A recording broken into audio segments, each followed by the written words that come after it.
오늘 아침 우리에게 주시는 하나님의 말씀은 사무엘상 7장 3절로 11절 3절입니다.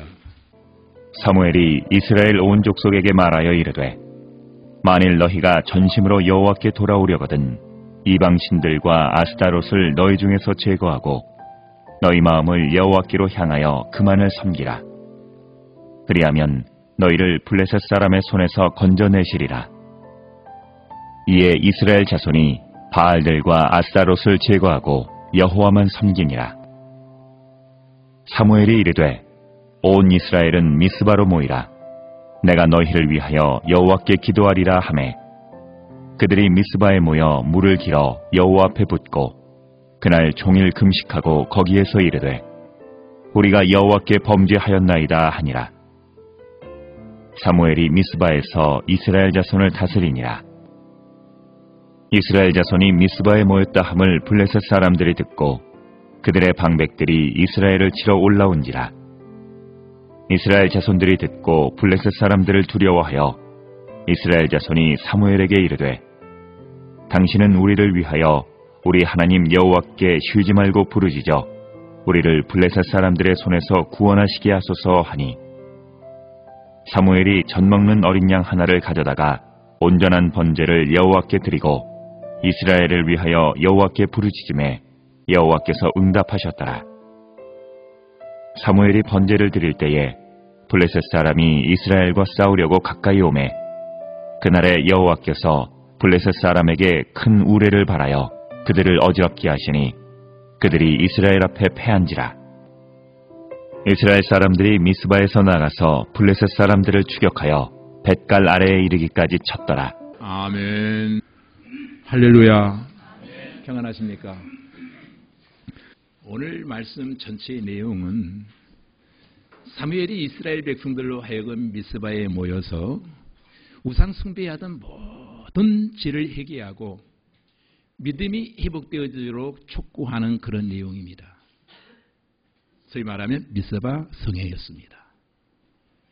이스라엘 백성들이 회복하기 위해서 지금 성회를 열고 있다고 하는 소식을 블레셋 사람들이 듣고 이때야말로 이스라엘을 칠 수 있는 절호의 기회라고 생각하고 그들이 공격해 옵니다. 잘 아시는 바와 같이 이스라엘 백성들은 과거에 하나님을 떠난 죄악으로 말미암아 많은 고통당한 것을 알고 있었습니다.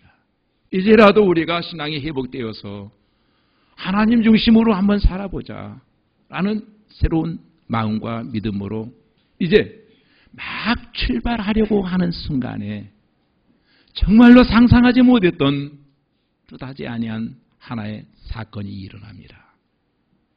이렇게 사탄은 성도들이 믿음이 회복되지 못하도록 어떤 방법을 통해서라도 교묘하게 아주 간교한 수단으로 우리를 방해합니다.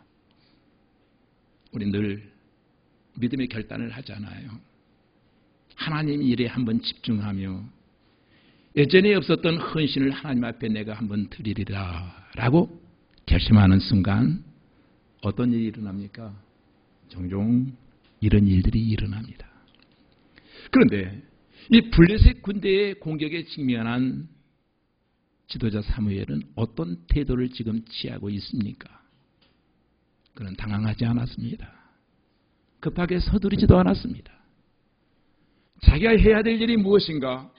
사무엘은 분명히 알고 하나님 앞에 나가 하나님 앞에 기도로 도움을 요청합니다. 자, 그렇다면 오늘 본문의 배경이 되고 있는 사무엘상 7장 1절과 2절을 우리가 한번 읽어야 이 본문의 전체 맥락을 우리가 이해할 수 있을 겁니다. 한번 기럇 여아림부터 시작합니다. 시작.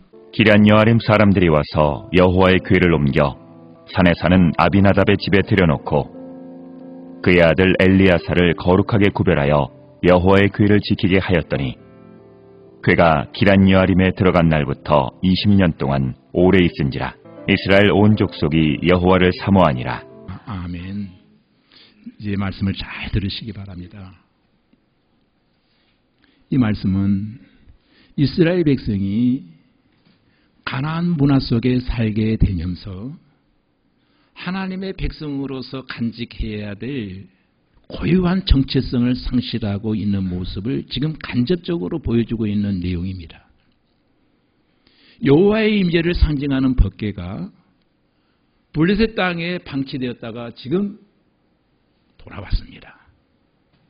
그런데 이 법궤가 이스라엘 중심에 들어오지 못하고 기럇 여아림이라고 하는 장소 변방에서 약 20년 동안 머물고 있었다는 거예요.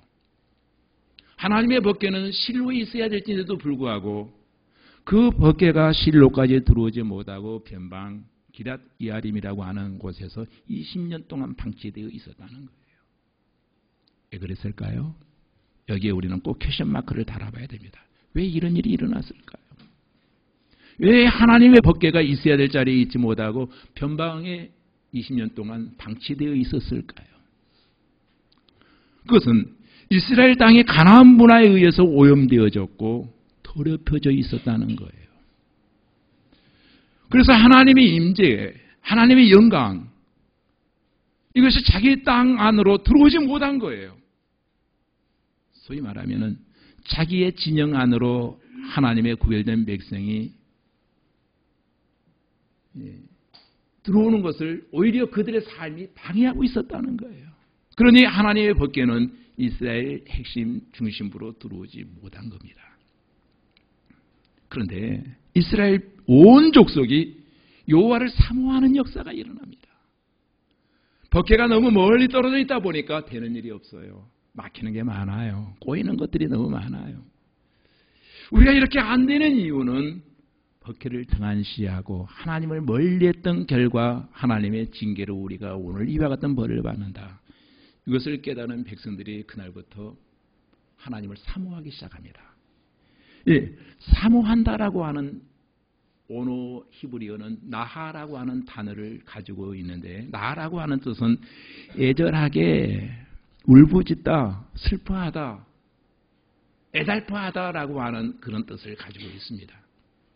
그 나라고 하는 단어, 사모한다라고 하는 단어를 통해서 그 당시 이스라엘 상태를 지금 말해주고 있는 겁니다.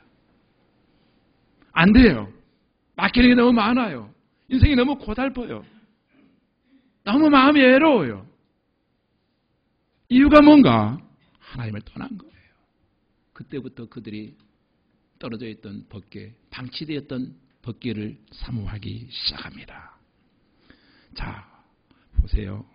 여호와를 사모하기 시작하니까 결국은 그들이 사모함은 부르짖음으로 연결되어지고 있는 것을 보게 됩니다. 지금 하나님의 임재를 간절히 사모하지만 그들의 제약된 현실로 말미암아 하나님의 임재, 하나님의 영광은 그들의 삶 속에 전혀 드러나고 있지 않는 거예요. 그때 지도자 사무엘은 이스라엘 백성들의 마음을 간파하고 너희가 정말 회복의 길로 나아가기를 원한다면은 내가 시키는 대로 하겠느냐? 3절을 한번 같이 읽어보겠습니다. 시작.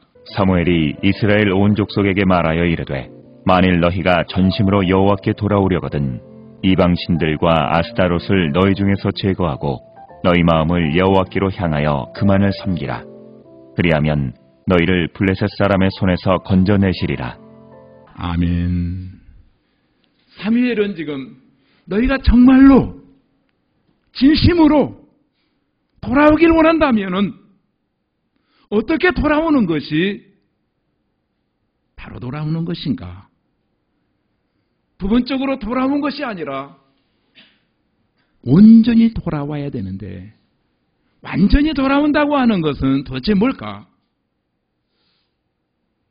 그리고 사무엘은 백성들에게 정말로 너희가 하나님께 전심으로 전향하고 싶다면, 진정으로 회심을 누리고 싶다면 무언가 너희가 해야 되지 않겠느냐.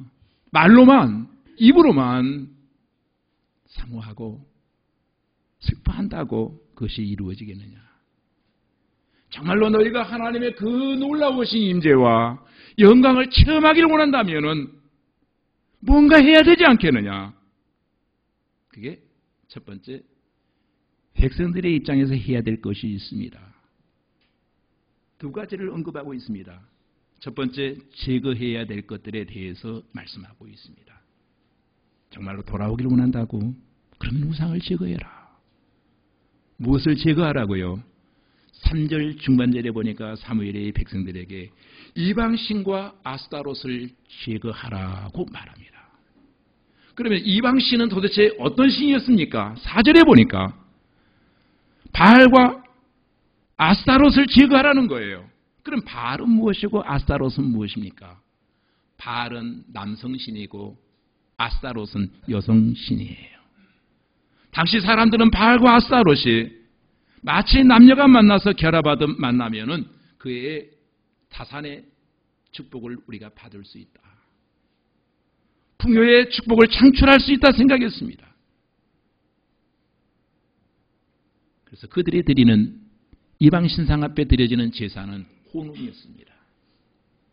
그러면은 바로 이 두 신들이 바알과 아스타롯이 흥분해서 비를 많이 내려주셔서 이 땅이 풍요로운 곡식을 거둘 수 있다라고 생각을 했습니다.